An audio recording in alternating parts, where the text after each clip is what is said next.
morning ka-farmers.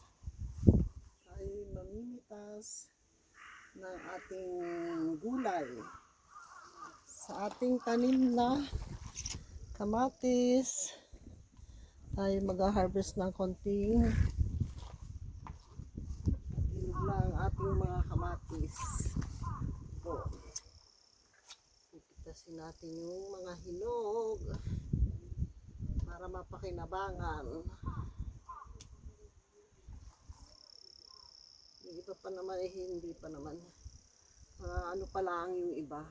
Hindi pa masyado. Pero yung mga hinog ay pipitasin na natin.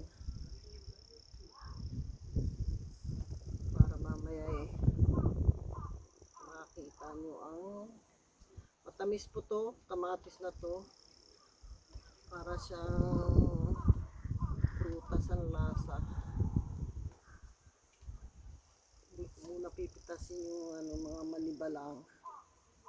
Yung lang pipitasin natin. Yung pwede na.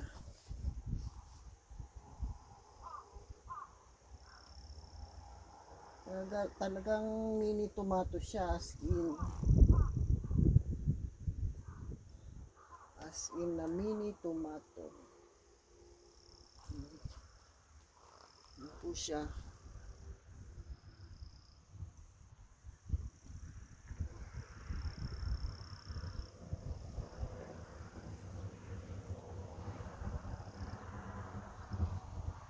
Pag may tanim, may aanihin, ika nga.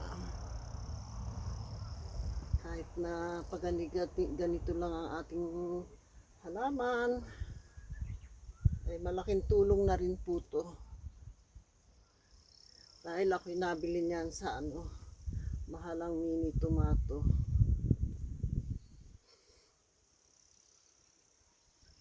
Yan, madami pa po siyang bunga. Kaya lang hindi ko naman siya pipitasin lahat. Yan na po nakukuha ko sa aking tanim.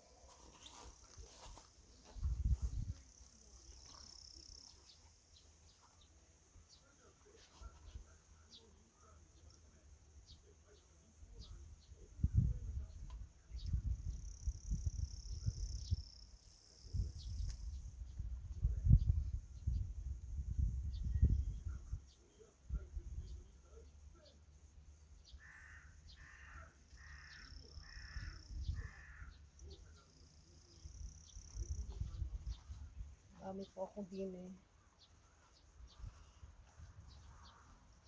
Nice. Ayan, sili. Kaya lang pinapinukan natin ng konti.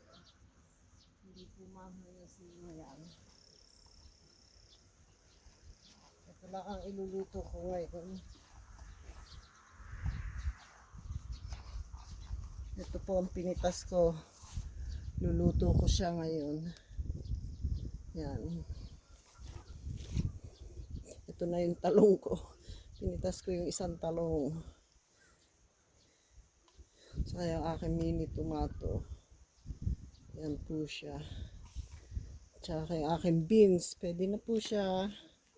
Thank you for watching.